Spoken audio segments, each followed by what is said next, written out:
I was just about to tear open the blister pack on my newly prescribed anxiety medication when my phone rang.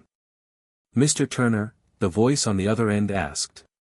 "Yes, speaking," I said, distractedly fumbling with the cap. "This is Melissa from Ridgeville Pharmacy. You're not gonna believe this, but a woman just came in trying to pick up your prescription. She said she was your wife." I froze. "My wife passed away 5 years ago." Melissa continued in a hushed, uneasy tone.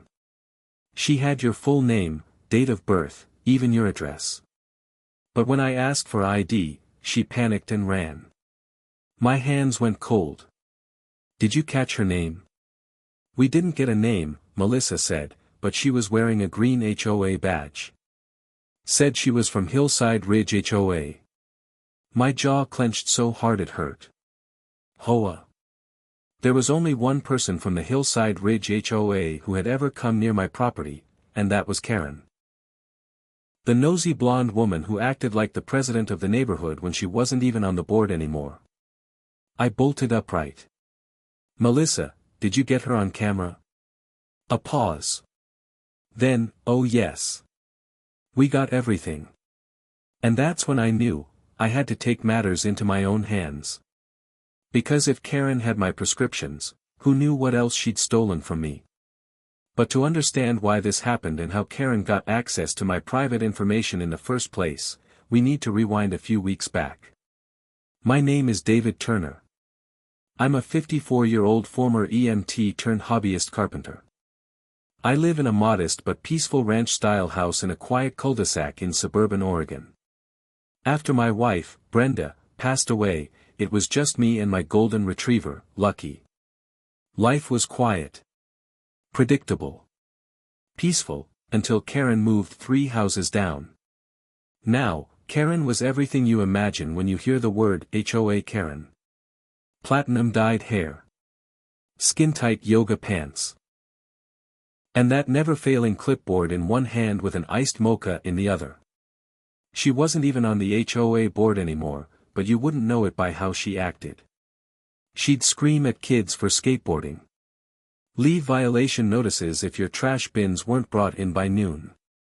She once rang my doorbell at 6:45 a.m. to say my front porch light disrupted the community ambience.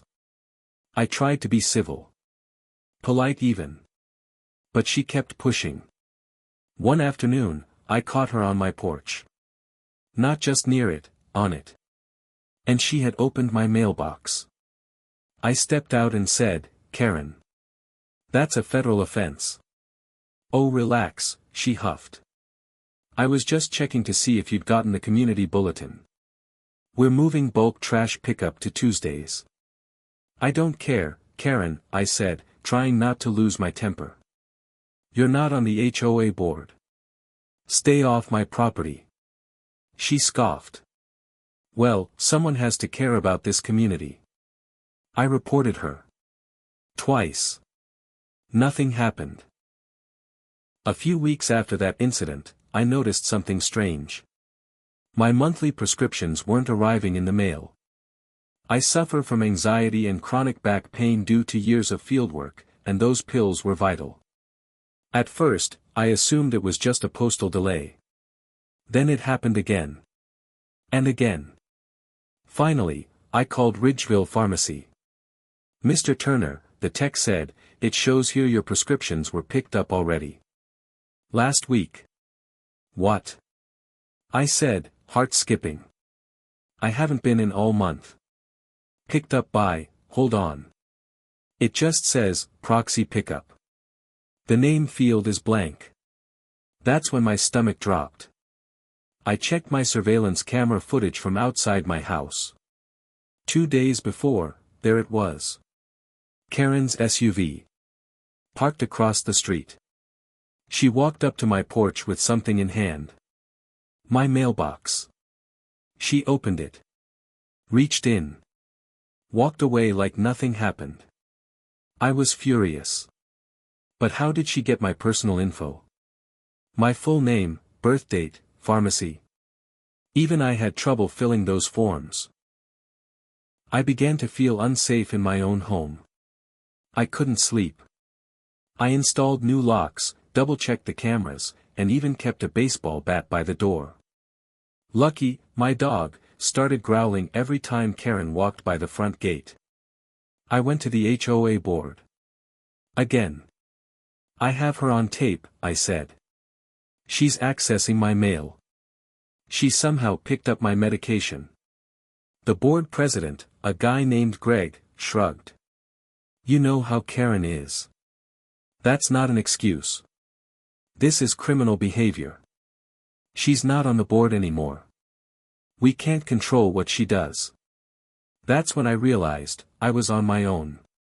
2 days later, I got a call from Melissa at the pharmacy. That same shocking call that changed everything. The pharmacist had caught her trying to refill a prescription, in my name. And now we had camera footage. I rushed to the pharmacy that afternoon. Melissa showed me the footage. And there she was. Karen. Bold as ever.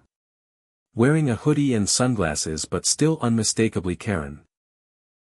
She stood at the counter, fumbling through her purse and pretending to be my spouse. She said she was picking up for David Turner, Melissa told me. When I asked for ID, she said it was in the car. Then she bolted. Melissa leaned in. She also used a new phone number when placing the refill order. We traced it. She scribbled something on a notepad and handed it to me. It was a burner phone, but the number was registered to an HOA email. HillsideRidgeAdmin@gmail. I stared at it. I was going to catch her red-handed. But what I found next would blow this thing wide open. When I confronted Karen with the pharmacy footage, I expected her to deny everything. But instead, she smiled. David, she said calmly, you don't know who you're messing with. And with that, she slammed her car door and sped off. I thought the nightmare was over. But that's when I found my medical file, hidden in a trash bag outside her house. And it wasn't just mine. The moment I opened that black trash bag and saw the first document, my knees almost gave out. It was a pharmacy receipt, with my name on it. But that wasn't all. Underneath it, was a pile of papers. Prescription summaries. Scanned IDs. Blank refill request forms. And then I saw names I recognized. Claire Matthews, 71 years old, beta blockers. Jeremy Klein, type 1 diabetic, insulin refill history. Edna Rollins, Alzheimer's medication, caregiver pickup authorization. All my neighbors. All from the same street. Karen wasn't just stealing my prescriptions. She was stealing from half the block. I backed away from the trash bag like it was on fire. My heart thundered in my chest. The papers fluttered slightly in the Oregon breeze, like a horror movie scene playing out in slow motion. I grabbed my phone, snapped photos of the documents, and shoved them back into the bag. I didn't want to touch them too much. I didn't want to be accused of planting anything. Not with someone like Karen. She would twist the narrative faster than you could say, trespassing. But now I know. This wasn't about a nosy HOA neighbor overstepping boundaries. This was organized identity theft. And prescription fraud. By a woman pretending to represent the Homeowners Association. I didn't sleep that night. Instead, I sat at my kitchen table with a folder marked evidence, organizing every bit of what I had. The video footage from my porch showing her taking my mail. The pharmacy security footage of her trying to pick up my prescription. The photos of the trash bag and every name I could document. Then I made a second copy of everything. By morning, I was at the Ridgeville Police Department. I met with Officer Selena Rodriguez, a tough, no-nonsense woman in her early 40s who took one look at my evidence and said, "Sir, this might be a lot bigger than you think." Within minutes, she looped in Detective Miles Gray from the Ridgeville Narcotics Task Force. "You're saying she's been posing as multiple people to access prescriptions?" he asked. "She's got documents on at least 7 people," I said. She used a fake HOA email to call in one of the refills. I think she's been monitoring residents' mailboxes. He scribbled notes quickly. That's not just mail fraud. That's identity theft, HIPAA violations, impersonation, and potentially drug trafficking if she's distributing or reselling. That last part made my blood run cold. Karen, dealing pills. Karen, dealing pills. Back at home, I became hyper-aware of every movement on the street. I changed my mailbox to a locked, reinforced steel box. Installed new cameras. Even Lucky started sleeping in front of the door instead of his usual spot near the fireplace. But the worst part? Karen was still walking around the neighborhood like nothing happened. She waved at joggers. Complimented someone's flower bed. She even walked past my house and winked. That fake, plastic grin stretched wide across her smug face. I wanted to scream. But Detective Gray told me, we need more. If she's operating a larger scam, we have to catch her in the act. So I agreed to set up a trap. I called Ridgeville Pharmacy and spoke with Melissa again. Would you be willing to help us? I asked. What do you need? She said immediately. I told her, let's schedule a fake refill for one of my medications.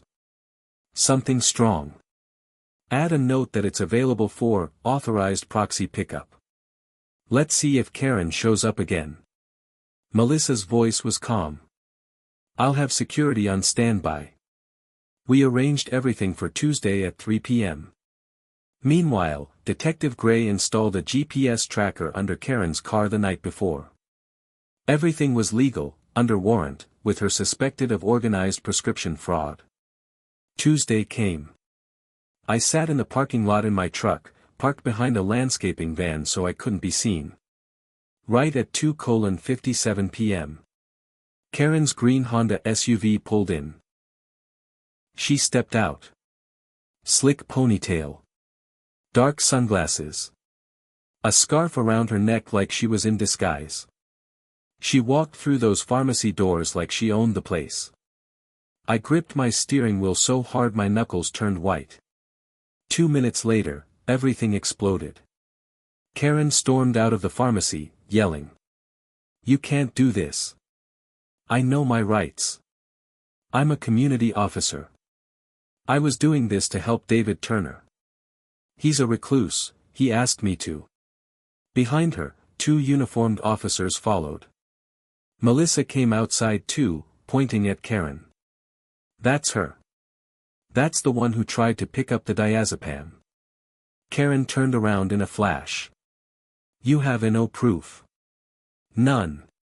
And then, Detective Gray walked out from the side alley with a manila folder. Oh, we have plenty, he said, flipping it open. Karen's eyes locked on the photos, her on video, her at the mailbox, her with the fake refill sheet. For the first time since all this began. Karen's face turned pale.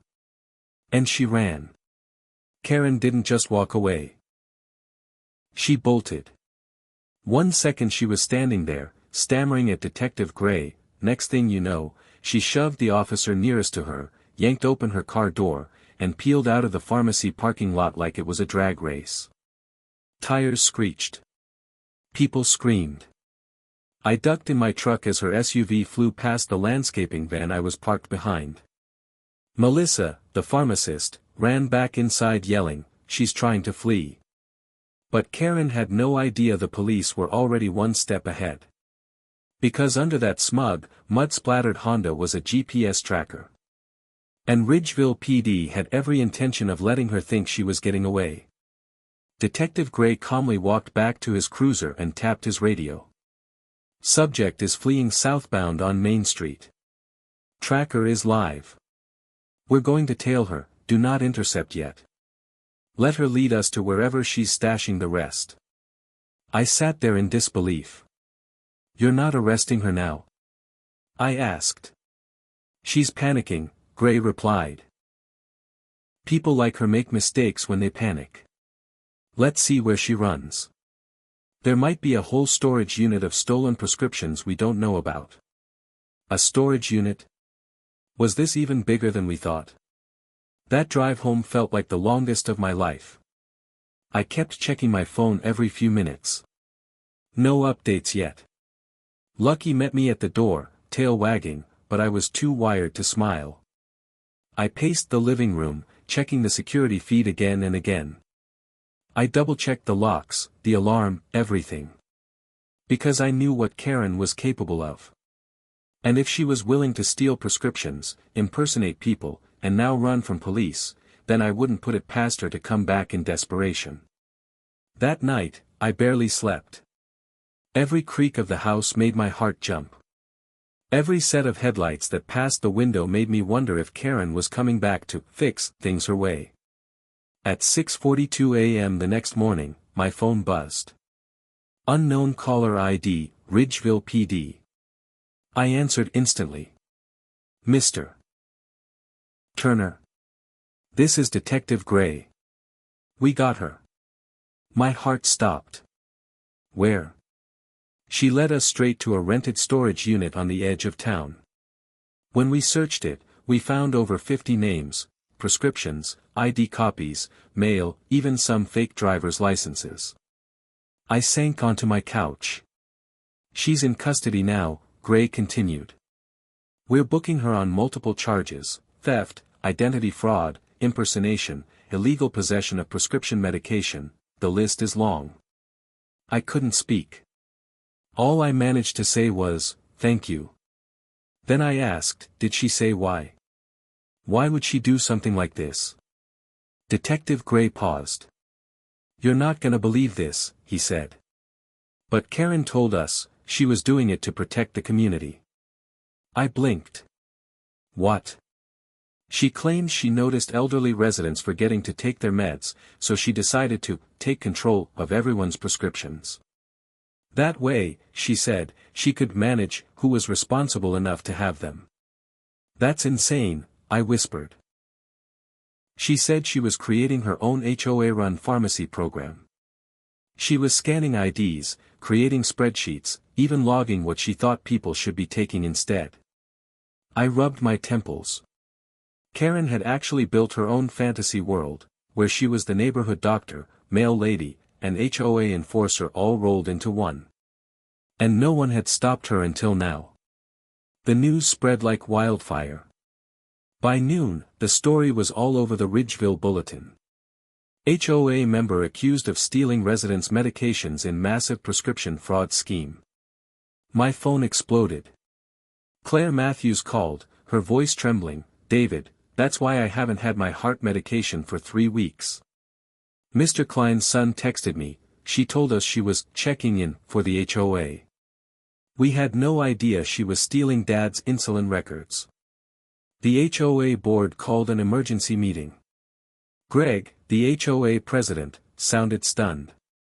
I never authorized her to do any of this. She hasn't been on the board in 2 years. She just never gave up the uniform. I showed up to the meeting with a folder full of evidence and said, loud and clear, "You all enabled this." They couldn't argue. But that's when I saw something that stopped me cold. Sitting in the meeting room, one of the current board members, a woman named Janice, stood up. She had tears in her eyes.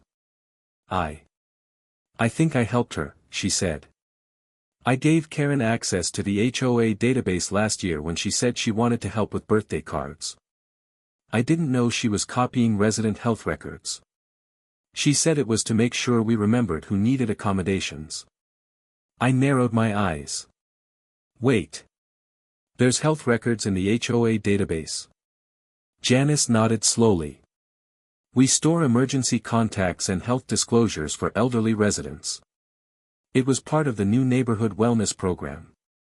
My blood ran cold. Because if Karen had access to that, then how many more people did she target? Janice's confession hit like a thunderclap in the meeting room. I leaned forward, trying to process what I had just heard. You mean to tell me, I said slowly, that the HOA has been collecting private medical information, and storing it in some neighborhood database? Janice nodded, looking like she wanted to disappear. It was supposed to be helpful. For emergencies. Like if a senior fell or if someone had a condition EMTs should know about. But there were no protections. I asked. No restrictions on who could access it. I trusted Karen, she whispered. The room went completely silent. Greg, the HOA president, ran his hand through his thinning hair and muttered, "We're going to get sued into the Stone Age." After the meeting, I sat on my porch in a daze. Lucky laid beside me, sensing my unease. I was thinking about all the people who had been affected. Elderly neighbors who depended on their medications. Busy parents who didn't even realize someone had been accessing their data. And then there was me. A widower, just trying to keep a low profile, dragged into this chaos because of one woman's God complex and an HOA's careless system. Later that day, I got a call from Detective Gray. "You were right, David," he said. "Karen got nearly all her information from that HOA database." He paused before continuing, "We also found a spreadsheet on her laptop. She'd rated every resident from A to F." "Rated?" I said, confused. "Yeah," Gray replied. F4, active and responsible, F4, high risk. She used it to determine who should not be trusted with their own medication. I gripped the edge of my porch rail. Was I an F? Gray chuckled humorlessly. "You were a D-. Because, and I quote, David lives alone and owns a large dog. Likely unstable." I blinked. She rated me unstable, for owning a golden retriever. She said lucky made you aggressive. I laughed out loud. For the first time in weeks. It felt like letting out steam from a pressure cooker. But Gray's voice got serious again. "David, here's the thing. Karen wasn't working alone." I stood up. "What do you mean?" "We traced the email accounts used to spoof refill orders. One was connected to Karen's laptop. But the other was logged into on a device not found in her home or vehicle. Who else had access?" Gray sighed. "Janice." I almost dropped my phone. "Wait, the board member." She claimed she didn't know what Karen was doing. But the evidence suggests otherwise. She logged into the database hours before each refill request was made. So Karen didn't hack the system, she had help. "Yes," Gray said. "And now Janice is under investigation." I stared out at my quiet street, neighbors watering their lawns, kids riding bikes, none of them knowing how close they'd come to real danger. This was no longer just one rogue neighbor. It was a full-blown conspiracy. The next day, Ridgeville PD held a town hall at the community center. It was packed wall to wall. Detective Gray stood at the front with a projector, presenting everything they had uncovered. Faces in the crowd changed from confusion, to horror, to fury. "You mean to tell us our medical data was used to steal from us?" shouted Mr. Klein's son. Karen had no authority, Claire Matthews added. "She's not a doctor. She's not a nurse. She's not even employed." Janice sat in the back row, avoiding eye contact with everyone. Gray didn't hold back. "Karen Waller is being charged with 18 counts of identity theft, 12 counts of unlawful possession of prescription drugs, impersonating a healthcare professional, and federal mail fraud." Gasps filled the room. "And yes," he added, "others are being investigated for negligence and possible conspiracy." That's when Greg, the HOA president, stood up shakily and said something none of us expected. "I'm resigning," Greg said. "Effective immediately." People turned toward him, stunned. "This system has failed you," he continued. "I didn't ask enough questions.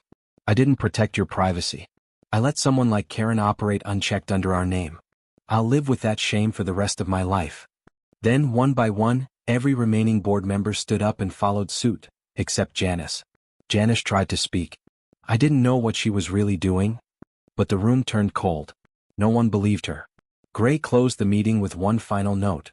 "Anyone who received a refill under Karen's name, or had missing prescriptions, please come to the front." We're building the restitution case now. Outside the center, people started hugging. Reconnecting. I'm so sorry, David, Mrs. Franklin, my 85-year-old neighbor, said with tears in her eyes. You always waved at her. We all thought she was harmless. I shrugged.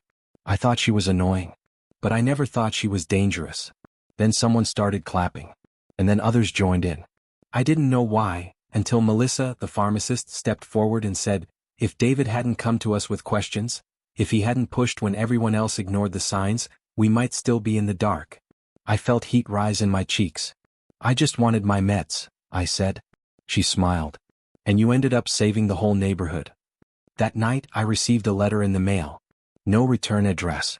But the handwriting? I knew it instantly. It was Karen's. Inside was a short, handwritten note. You think you've won. But some people out there believe in me. You can't watch over everyone forever. The HOA isn't dead. Sleep well. Kay. My hands trembled. She might be in jail. But the storm wasn't over. It started small again. Little slips taped to front doors around the block. Reminder, grass must be trimmed to 3 inches by Friday. Neighborhood Oversight Committee. At first I thought it was a prank. Until I got one. Then another. And then a bold yellow envelope appeared in my mailbox. Handwritten, no postage. Inside was a typed notice. Dear Mr. Turner, you've been selected for monitoring under the Hillside Ridge Community Integrity Program. Failure to comply with HOA standards may result in formal neighborhood action. It was signed Acting Chair of Ridge Integrity Board. What? There wasn't any Ridge Integrity Board. The HOA had disbanded. I'd watched the entire board resign. This was a ghost group, a copycat. I marched straight to my neighbor Marcus's place. You get one of these? I asked, waving the letter. He nodded slowly.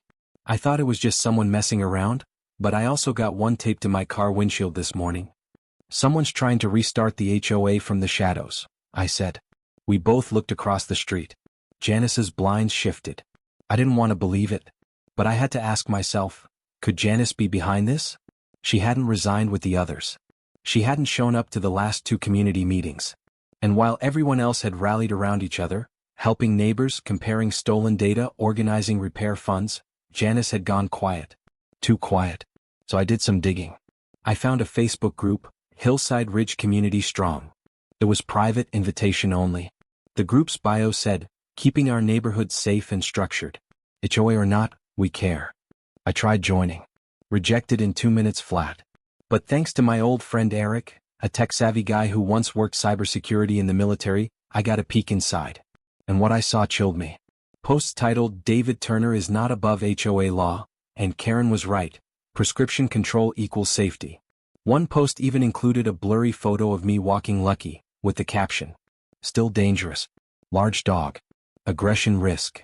I brought the screenshots to Detective Gray. He leaned back in his chair, tapping his pen against his notepad. This is escalating, he said. And now we're in cyberstalking territory. Can we track who runs that group? I asked. Gray nodded. We'll subpoena Facebook. But that could take a while. In the meantime, I decided to take action my own way. I wrote a long, factual post on the Ridgeville Town Forum. Not the fake Facebook group, but the real community one. I shared everything. The prescription theft, the database breach, the fake integrity board letters. I uploaded the video footage. The trash bag photos. Karen's letter.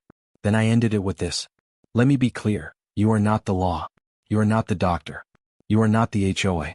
And if anyone tries to harass another resident in the name of structure, I'll make sure the authorities know. We are neighbors, not inmates in some suburban prison.